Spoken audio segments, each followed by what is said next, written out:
আসসালামু আলাইকুম প্রিয় শিক্ষার্থীবৃন্দ। তো তোমরা যারা আমার এডুকেশন 24 চ্যানেলটি এখনও সাবস্ক্রাইব করো নাই তারা অবশ্যই সাবস্ক্রাইব করে পাশে থাকবে।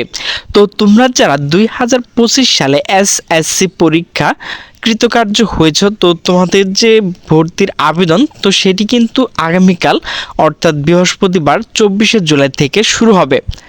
তো তোমরা কিভাবে তোমাদের নিজেদের আবেদন নিজেরা করবে তো সে বিষয় নিয়ে কিন্তু বিস্তারিত আলোচনা করব। তো এ টু জেড দেখিয়ে দেব। তো তোমরা কিন্তু ভিডিওটি দেখে সম্পূর্ণ আবেদন তোমরা করে নিতে পারবে।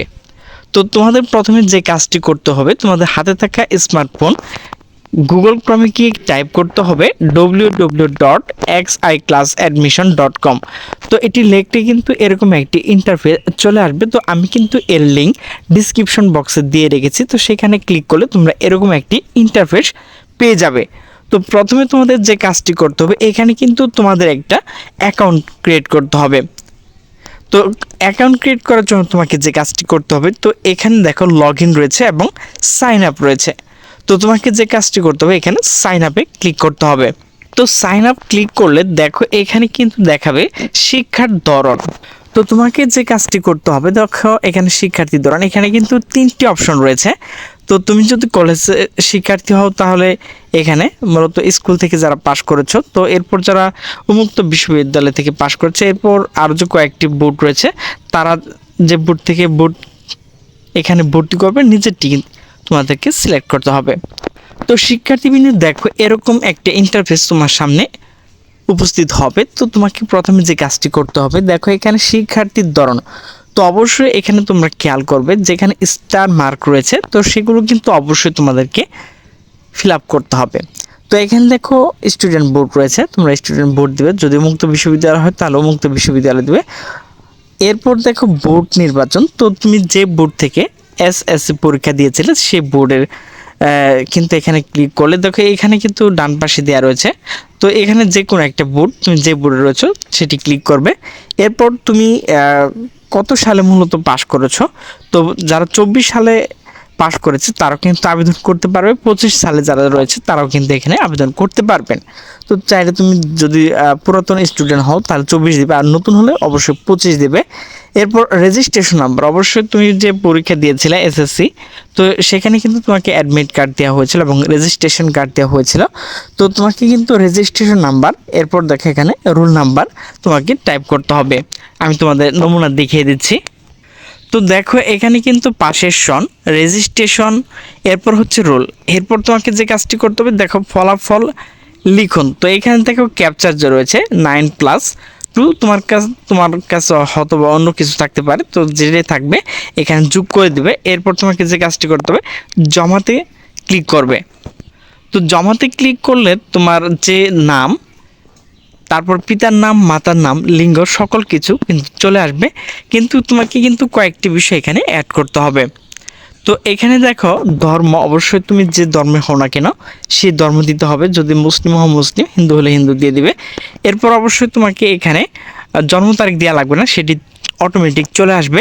তো এরপর তোমাকে কিন্তু একটি সচল অ্যাক্টিভ মোবাইল নাম্বার দিতে হবে। তো এই ফোনে কিন্তু তোমার অনেক কিছু এসএমএস পাঠানো হবে। তো তোমাকে কিন্তু 2বার এখানে তোমার ফোন নাম্বারটি অবশ্যই দিয়ে দিতে হবে। এরপর এখানে দেখো জন্ম নিবন্ধন নাম্বার। তো যেহেতু এখানে স্টার মার্ক নেই সেহেতু তোমাকে এটা দিলেও হবে, না দিলেও হবে। তো এরপর তোমাকে যে কাজটি করতে হবে, জমা দিন ক্লিক করবে। তো জমা দেওয়ার পর তোমাকে যে কাজটি করতে হবে, তোমার ফোনে কিন্তু একটা অস্থায়ী ইউজার এবং পাসওয়ার্ড যাবে। তো এরপর তোমাকে যে কাজটি করতে হবে, লগ ইন করতে হবে।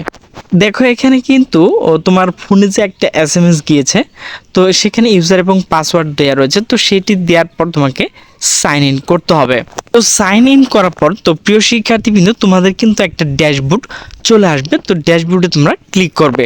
তো দেখো এখানে কিন্তু ড্যাশবোর্ড চলে আসছে। তো ড্যাশবোর্ডে কিন্তু তোমার দেখো এখানে প্রোফাইল রয়েছে। তো তোমার প্রোফাইলে কিন্তু এখানে তথ্য আসবে। তো এখানে দেখো আবেদনকারীর তথ্য, আবেদনের অবস্থা। তো যেহেতু এখন আমরা আবেদন করি সেহেতু এখানে অবস্থাগুলো দেখাচ্ছে না। যদি আবেদন করা হয় তাহলে দেখে এখানে আবেদন জমা হয়েছে, হ্যাঁ থাকবে, সব প্রযোজ্য হয়েছে, সব কিছু লেখা কিন্তু এখানে থাকবে। এরপর তোমার যে ব্যক্তিগত তথ্য সেগুলো কিন্তু এখানে দেখাবে। তোমার আবেদনকারীর নাম, বাবার নাম, মায়ের নাম, লিঙ্গ। তো এরপর তোমার যে এসএসসি পরীক্ষার information, registration number, roll number, board, বিভাগ, পাশের বছর, জিপিএ, মেধাক্রম বিজ্ঞান, মেধাক্রম সকল। তো এখানে কিন্তু তোমরা অবশ্যই তোমাদের বোর্ড, বিভাগ এগুলো অবশ্যই দেখে নেবে, জিপিএ দেখে নেবে। যদি ভুল হয় তাহলে কিন্তু আপডেট করা যায়, সেখান থেকে কিন্তু আপডেট করে নেবে। প্রিয় শিক্ষার্থীবৃন্দ, তোমাকে এখন যে কাজটি করতে হবে, তো তোমাদের প্রোফাইলের পর যে কাজটি করতে হবে, তোমাদের যে কলেজ চয়েস সেটি কিন্তু দিতে হবে। তো তোমাকে যে কাজটি করতে হবে, কলেজ অনুসন্ধান ক্লিক করতে হবে। তো দেখো এখানে কয়েকটি স্টেপ তোমাকে পাড়ি দিতে হবে। তো অবশ্যই ভিডিওটি আমি স্লোভাবে করছি যাতে তোমরা দেখে ভালোভাবে আবেদনটি করে নিতে পারো, যাতে কোনো ভুল না হয়। তো প্রথমে তোমাকে যে কাজটি করতে হবে, বোর্ড সিলেক্ট করতে হবে, এরপর জেলা সিলেক্ট করতে হবে, এরপর থানা, এরপর কলেজ। তো এখানে তুমি যে কলেজে ভর্তি হবে সেই কলেজটি কোন বোর্ডের আন্ডার রয়েছে এবং কোন জেলায় তুমি কোন কলেজে ভর্তি হবে সেই জেলার নাম, এরপর থানা। অবশ্যই যেমন আমি শেরপুর থাকি, আমার শেরপুরে 5টি থানা রয়েছে, আমাদের জেলা শেরপুর। সেখানে মূলত থানা এখানে শ্রীপুরদ্বীপ, জিনাইগাতি, নালতিবাড়ি রয়েছে। তো এখানে কিন্তু অনেকগুলো কলেজ রয়েছে, তো সেইগুলো আমি এখন তোমাদেরকে স্টেপ বাই স্টেপ দেখিয়ে দিচ্ছি। তো দেখো প্রথমে তোমাকে সিলেক্ট করতে হবে বোর্ড, এরপর সিলেক্ট করতে হবে তোমার জেলা, এরপর তোমাকে সিলেক্ট করতে হবে তোমার থানা, এরপর তুমি কোন কলেজে ভর্তি হবে তো সেটি কিন্তু কলেজ অপশন আসলে কলেজ এখানে অনেকগুলো দেখাবে, তো তোমার যেটা পছন্দ হয় সেটা কিন্তু এখানে ক্লিক করবে। তুমি কিন্তু সর্বোচ্চ 10টি কলেজ চয়েস দিতে পারবে। তো দেখো স্টেপ বাই স্টেপ করার পর দেখো এখানে কিন্তু আমরা 3টি কলেজ সিলেক্ট করেছি। এরপর তোমাকে যে কাজটি করতে হবে, আবেদন ফি জমা দিন। তো আমি কিন্তু এটি ভিডিওর শেষে দেখে দেব যে তোমরা কিভাবে তোমাদের টাকা পেমেন্ট করবে। তো প্রিয় শিক্ষার্থীবৃন্দ, তোমাদের কলেজ চয়েসগুলো হয়ে গেলে তোমাকে আবেদন জমা দিয়ে এগিয়ে যান এখানে ক্লিক করতে হবে। তো প্রিয় শিক্ষার্থীবৃন্দ, তুমি কয়টি কলেজ এখানে চয়েস করেছো তো সেগুলো চয়েস কিন্তু এখানে দেখাচ্ছে। তো এখানে তুমি কিন্তু আপডেট করতে পারবে, চাইলে এগুলো বাতিল করতে পারবে এবং অন্য একটি কলেজ আপডেট করতে পারবে। চাইলে এখানে দেখো এখানে কিন্তু ক্রস চিহ্ন রয়েছে, তো সেখানে ক্রস দেওয়ার পর তুমি কলেজটি কেটে ওই প্রথম তোমাদেরকে যে দেখিয়ে দিয়েছিলাম কলেজ, বোর্ড, জেলা, থানা, এরপর হচ্ছে কলেজ, তো সেখানে গিয়ে কিন্তু তুমি আবারও সিলেক্ট করে নিতে পারবে। তো প্রিয় শিক্ষার্থীবৃন্দ, যদি তোমাদের কোনো কোটা থাকে ফ্রিডম ফাইটার তাহলে কোটা দিতে পারবে, আর যদি না থাকে দেওয়ার দরকার নাই। তো প্রিয় শিক্ষার্থীবৃন্দ, তোমাদের সকল কিছু হয়ে গেলে যদি চাও তুমি কিন্তু সাবমিট করে নিতে পারবে। তো তোমাকে কিন্তু আরেকবার এগিয়ে যেতে হবে, এরপর এগিয়ে যান, এরপর ঠিক আছে এখানে ক্লিক করবে। তো প্রিয় শিক্ষার্থীবৃন্দ, তোমরা কিভাবে তোমাদের যে আবেদনের টাকা তো সেটি কীভাবে পেমেন্ট করবে, তো তোমাকে যে কাজটি করতে হবে, দেখো এখানে 2টি অপশন রয়েছে, একটি সোনালী ব্যাংক, আরেকটা হচ্ছে SSL কমার্স। তো 2টির মাধ্যমে কিন্তু তুমি টাকা পেমেন্ট করতে পারবে।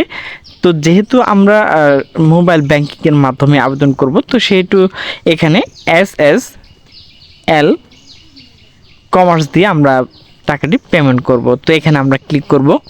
তো এখানে ক্লিক করলে কিন্তু আমাদের কয়েকটা অপশন চলে আসবে। এখানে হচ্ছে কার্ড, মোবাইল ব্যাংকিং। তো আমরা যেহেতু মোবাইল ব্যাংকিংয়ে মূলত আবেদনের টাকাটি পেমেন্ট করব, তো সেহেতু আমরা মোবাইল ব্যাংকিংয়ে ক্লিক করব, এরপর আমরা বিকাশে ক্লিক করব। তো বিকাশে ক্লিক করার পর আপনার যে অ্যাকাউন্ট নাম্বারটি রয়েছে তো সেটি টাইপ করতে হবে। টাইপ করার পর আপনাকে কনফার্মে ক্লিক করতে হবে। এরপর আপনার ফোনে একটা ভেরিফিকেশন কোড যাবে, এরপর আবারও এখানে কনফার্ম করতে হবে। এরপর আপনাকে আপনার যে বিকাশের পাসওয়ার্ড তো সেটি কিন্তু দিয়ে কনফার্ম করতে হবে। এরপর আপনাকে কিন্তু তারা কত টাকা কেটে নিয়েছে তার একটি SMS দেবে। তো প্রিয় শিক্ষার্থীবৃন্দ, আমার ভিডিওটি যদি ভালো লাগে তাহলে অবশ্যই লাইক কমেন্ট শেয়ার করবেন। তো সকলে সুস্থ থাকবেন, ভালো থাকবেন, আল্লাহ হাফেজ।